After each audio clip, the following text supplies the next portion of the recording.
doon sa mga nakaraang administrasyon. Bakit si Duterte, nung nakaupo si Duterte, sa dami ng problema nung Pilipinas, nung time na yung si Duterte ang nakapalit?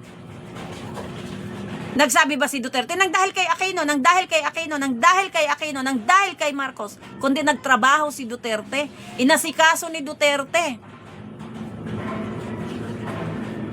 Pero hindi talaga kinakaya ang kapalpakan dahil ilang dekada, ilang administrasyon na ba ang nakaupo bago naging Duterte.